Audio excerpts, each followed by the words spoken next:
नाही, बातमी येते किरण सामंत यांच्या संदर्भातली। किरण सामंत अखेर मतदानासाठी दाखल झालेत। त्यांचा फोन नॉट रिचेबल होता असं सकाळपासून म्हटलं जात होतं। नेटवर्क प्रॉब्लेममुळे किरण सामंतांशी संपर्क होत नाही अशी माहिती त्यांच्या पत्नीनेही दिली होती। आणि त्यानंतर आता अखेर संध्याकाळच्या सुमारास किरण सामंत हे मतदानासाठी पोहोचलेत। ही एक्सक्लुसिव्ह दृश्य एबीपी माझावर आपण बघतोय। अधिक तपशील जाणून घेऊया अमोल मोरे यांच्याकडून। अमोल, मतदान प्रक्रिया सुरू झाली होती आणि साधारणपणे किरण सामंत हे कोणतेही विधानसभा असेल किंवा लोकसभा असेल यांच्या निवडणुकीसाठी साधारणपणे सकाळी 7:30 वाजता येतात पाली या मूळ गावी त्यांच्या, अशी एक माहिती होती। आणि आज देखील ते येतील अशी शक्यता होती, पण साधारणपणे 9:30-10 वाजले तरी किरण सामंत येत नव्हते आणि त्यानंतर त्यांचा फोन लागत नव्हता। त्यामुळे कार्यकर्त्यांमध्ये संभ्रम निर्माण झाला की नेमके किरण सामंत गेले कुठे आहेत। अर्थात त्यांच्या निकटवर्तीशी देखील संपर्क साधण्याचा प्रयत्न झाला, पण तिथून देखील काही माहिती मिळत नव्हती। त्यामुळं किरण सामंत नेमके आहेत कुठे याबाबतची एक चर्चा कार्यकर्त्यांमध्ये रंगली। कोकणातल्या राजकीय वर्तुळात त्याची चर्चा सुरू झाली आणि दरम्यान किरण सामंत हे आज वोटिंगसाठी येतात की नाही हा एक प्रश्न होता।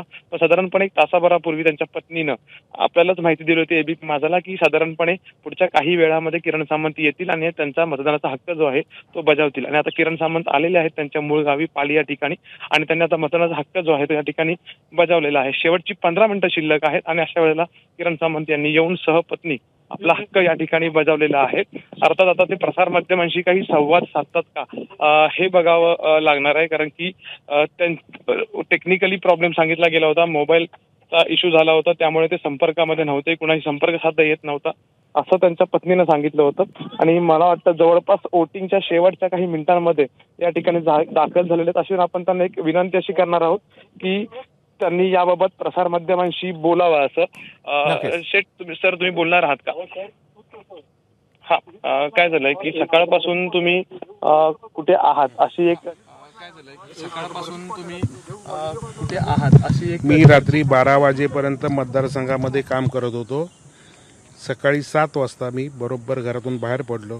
त्याच्यानंतर माझ्या सिम कार्डला तांत्रिक प्रॉब्लेम आल्यामुळे माझं सिम कार्ड बंद होतं, त्याच्यामुळे हा माझा फोन बंद होता। माझ्या ड्रायव्हरचा फोन चालू होता, माझ्या बॉडीगार्डचा फोन चालू होता, माझ्यासोबत असलेल्या माणसांचा फोन चालू होता। मी माझ्या बायकोला माझ्या पत्नीला पण फोन करून सांगितलं होतं की मी 4:30 वाजेपर्यंत घरी पोहोचतो, मग त्यानंतर मतदान करायला तुम्ही। हा तुम्ही केलेला भाऊ आहे। कार्यकर्त्यांमध्ये चर्चा आणि संभ्रम निर्माण नाही, ऐकून घ्या। कार्यकर्ते पण माझ्या संपर्कात होते, कार्यकर्ते माझ्या ड्रायव्हरच्या संपर्कात होते, कार्यकर्ते माझ्या बॉडीगार्डच्या संपर्कात होते, सगळेजण संपर्कात होते। हा